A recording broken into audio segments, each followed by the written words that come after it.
Si Freya ay anak ng isang CEO. Nag-aral siya sa abroad at kinahiligan ng passion nito pagdating sa pagluluto. Pagkatapos ng kanyang graduation, ay marami siyang naging plano para sa bubuksan niyang business. Ito ay isang restaurant. Mula sa iba't ibang bansa manggagaling ang kanyang mga recipe at ang kanyang mga sangkap. At karamihan dito ay galing naman sa Pilipinas. Congrats, Freya! You did it well! Successful ang opening ng restaurant mo abroad. Saad ng isang kababayan niya abroad. Salamat, kabayan.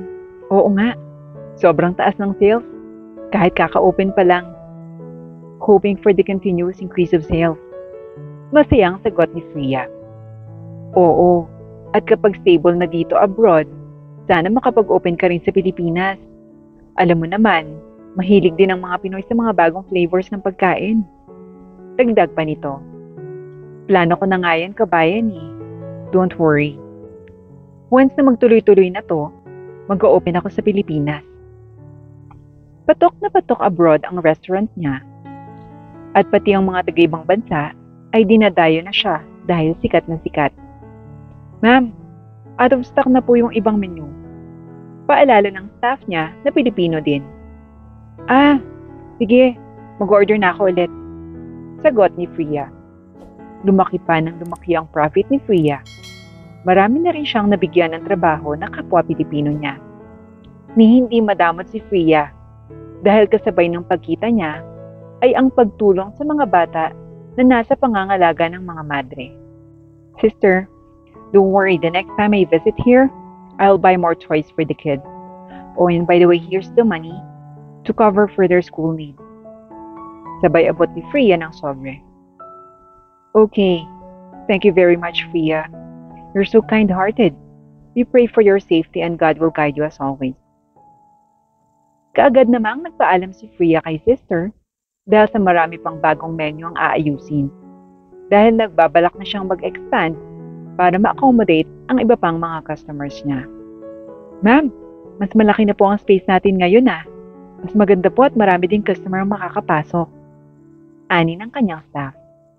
Oo, para mas malaking kikitain tayo at makakapagbigay ulit tayo ng trabaho sa kapwa Pilipino natin. Masayang sagot ni Freya. Ilang buwan pa ang lumipas, ay umabot na ng milyon ang kinikita ni Freya. Kaya't nagdesisyon na siyang mag-open ng isa pang restaurant sa Pilipinas. Bumili na muna siya ng ticket pa uwi upang makauwi muna siya sa kanyang pamilya na matagal na niyang hindi nakakasama. Oh, welcome back to the Philippines. Saad ni Freya sa kanyang sarili. Hindi na siya nagpasundo dahil alam niyang busy din ang daddy niya dahil isa itong CEO ng kumpanya. Pagdating naman niya sa bahay, ay sinalubong siya ni Yaya Melda, ang babaeng bata pa lamang ay nag-aalaga na sa kanya. Iha, dumating ka na pala. Kumusta ka na? Pangungumusta agad nito. Kaagad namang niyapos ni Freya si Yaya Melda. Nanay Melda, I miss you po. Okay naman po ako. Kayo po, kumusta na? Okay lang din anak. Naging matagal na nga lang tahimik. Wala ka kasi eh. Sagot ni Aling Melda. Si Dad po, kumusta Nanay Melda? Naku, ayun. Busy pa din sa trabaho. Bahay trabaho lang naman yung daddy mo. Sagot ni Yaya Melda. Walang nagbago. Workaholic pa rin pala si Dad. Yaya, maiba tayo. Nagluto ka na ba? Gutom na ako eh. At saka miss ko na yung mga luto mo nung bata pa ako. Sabay sabi ni Freya. Oo anak, nagluto ako. Alam kong padating ka na, kaya lahat ng paborito mo ay niluto ko. Halika, tikman mo na. Ang sarap ng adobo mo, Yaya. Saka itong buttered shrimp. Mukhang mapaparami ako ng kain ito. Wala munang diet-diet. Talagang nakakagutom. Saad ni Freya, na noon ay gutom na. Habang kumakain si Freya, ay nagkukwentuhan naman din sila ni Yaya Melda. Freya, ano naman ang pinagkakaabalahan mo sa abroad? Naku Yaya, alam mo bang may sarili na akong business doon? Restaurant po yun. At wala pang 1 taon, kumita na po ng malaki. Pagyayabang ni Fia. Aba talaga iha? Ang galing mo naman. Manang-mana ka talaga sa daddy mo. Magaling kayo pagdating sa business. Ani Yaya Melda. Naku, oo nga po Yaya. Kaya nga po ako umuwi. Bala ko po kasing mag-open din ng restaurant dito. Magiging second branch na po ng business ko. Pero need ko pong tumingin muna ng mga spot kung saan maraming tao para madaling makita ang business ko. Aba oo iha, marami dito. Yan ang gusto ng mga kabataan ngayon, yung mga kakaibang pagkain. Ani Yaya Melda. Kaya nga Yaya, baka mamaya umalis po ako. Titingin muna po ako ng space para sa negosyo ko. Hindi din po kasi pwedeng magtagal ako dito. Kailangan din kasi ako abroad ng mga staff ko. Ani Fria. Babalik ka pa rin pala doon. Sa bagay nga, dapat pala, bago ka umalis ng Pilipinas, masimula na yung pagtatayo ng negosyo mo. Opo, Yaya. Ganun nga po yung plano ko. Pagkatapos niyang kumain, ay nagpahinga lamang ng kaunti bago dumalaw sa opisina ng daddy niya. Ni walang nakakakilala talaga sa kanya. Kaya pagdating niya sa lobby ng building ng daddy niya, ay tinanong pa siya kung may appointment. Ma'am, may appointment po ba kayo kay Mr. Salvacion? Tanong nito. Miss, wala eh. Pakisabi si Fria. Sagot niya. Umalis naman ang staff at sinabi ang pangalan niya. Ma'am, pasok na po kayo. Ani staff. Thank you. Daddy! I miss you so much. Kumusta naman ang daddy ko? Anak, I miss you too. Aba, mukhang namamayat ka. Kumakain ka ba doon? Yes naman, Daddy. At kung hindi mo pa nababalitaan, ay successful ang business ko abroad na restaurant. Wow! Good job, anak! That's my girl. Sabay yapos sa anak niya. Siyempre, Dad, ako pa ba? Pasensya ka na, anak. Hindi kita nasundo eh. Ayaw mo naman kasing pasundo na lang kita sa driver. Okay lang, Dad. I know naman na busy ka rin. At saka, I'm a very independent woman. Natatawang sagot ni Sia. Ikaw talaga, iha? Natatawa rin naman ang sagot ng daddy niya. Oh, what's your plan, anak? At napauwi ka dito sa Pinas? Tanong ng daddy niya. Kasi Dad, mag-o-open ako ng second branch ko dito sa Pilipinas. Wow! That's a great idea, anak. Maganda yan. Opo, Dad. Kasi, talagang pumatok abroad yung negosyo ko. Within 6 months, ROI na. At would you believe, kumita na ako ng $1 million, Dad. O di ba bongga? And lahat ng staff ko, Pilipino, para magkaroon din sila ng trabaho. Wow! I like what I'm hearing, anak. Napakahusay mo. Alam mo, susuportahan kita palagi. Dapat pala, nakapag-umpisa ka na. Sayang oras, anak. Opo, Dad. Hanap muna po ako ng location dito. Lumipas ang ilang araw, ay nakahanap na ng pwesto si Sia. Kaagad niyang pinisimula ng pagpapagawa ng construction sa pwesto niya. Kapareho ng disenyo nito ang branch niya sa abroad. Ilang buwan lamang si Fria sa Pilipinas at bumalik na muna sa abroad dahil sa unang branch niya dito. Ma'am, kumusta po kayo? Nakabalik na po pala kayo. Bati ng staff niya. Okay naman, and ongoing na ang branch natin sa Pilipinas. Bumalik lang ako ulit para naman kumustahin yung branch natin dito. Kumusta ang sales? Okay ba? Pangangamusta ni Fria. Naku ma'am, all clear po. Walang problema. Mataas ang sales natin at ilan buwan pong wala kayo dito ay continue pa rin po sa pagtaas ng benta. Kaya wala na po kayong dapat ipag-alala ma'am. Yun ang gusto ko sa inyo. Don't worry. Magpapadeliver ako ng lunch natin today. And half day lang muna tayo. Mag-rest muna kayo. Bukas na lang tayo ulit mag-open. Ani Fria. Naku, thank you ma'am. Ang swerte talaga namin sa iyo, ma'am. Masayang sagot ng staff niya.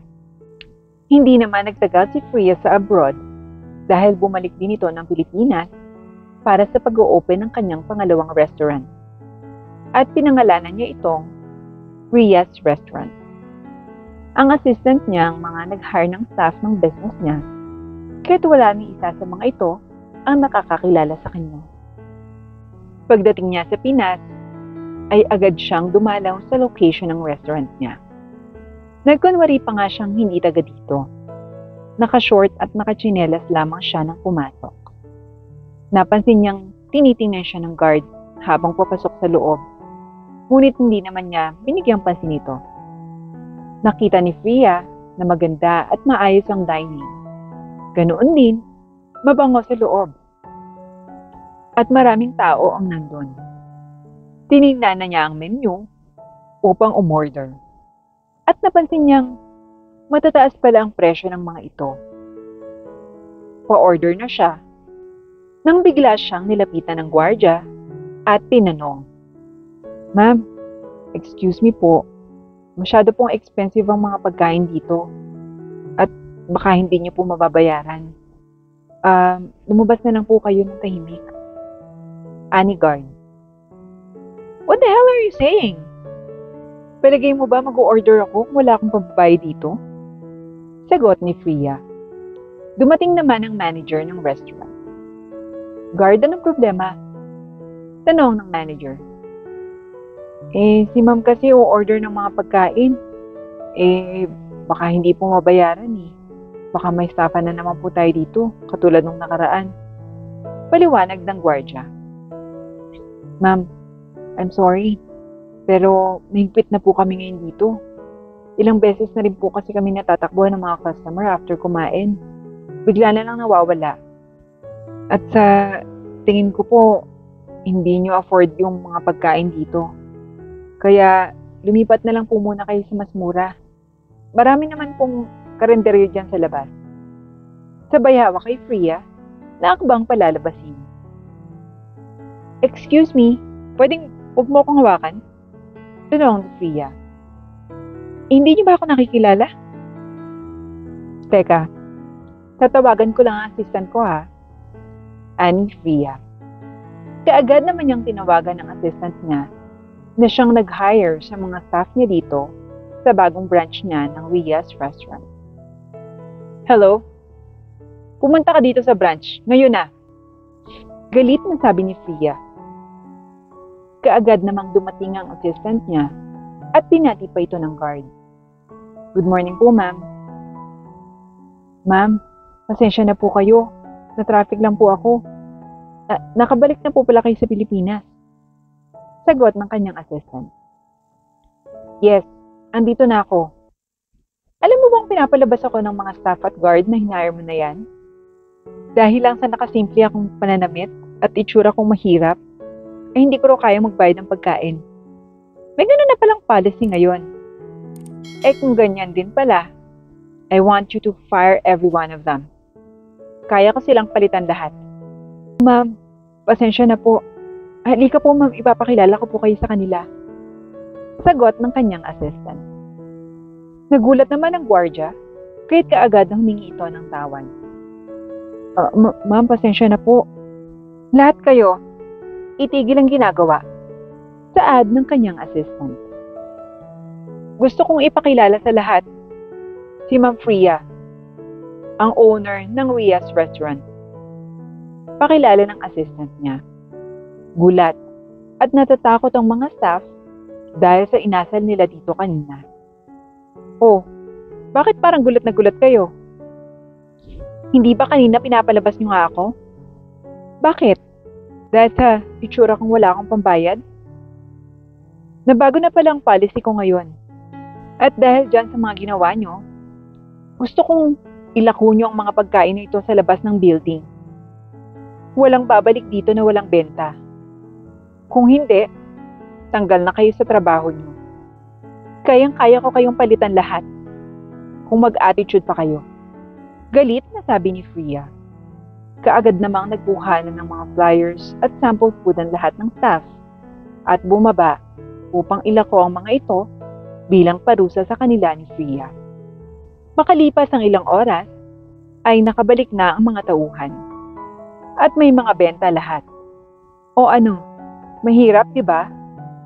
Sa negosyo ko, hindi ko kailangan ng maraming benta. Aanhin ko yan kung ang mga staff ko naman ay ma-attitude. Nagre-reflect din yan sa business. Ang pag-uugaling pinapakita nyo sa bawat customer na nakakausap nyo. Pangangaral ni Freya. Ma'am, sorry po talaga sa ginawa namin. Pangako po, hindi na namin po uulitin pa. Siguraduhin nyo lang. Dahil kapag may nalaman ako, nagkakasundo na tayo, tatanggalin ko kayo sa trabaho. Mahigpit na sabi ni Freya. Mabait na amo si Freya. Palaging pantay ang tingin niya, mayaman o mahirap man ang customer. They deserve to be treated fair and equal.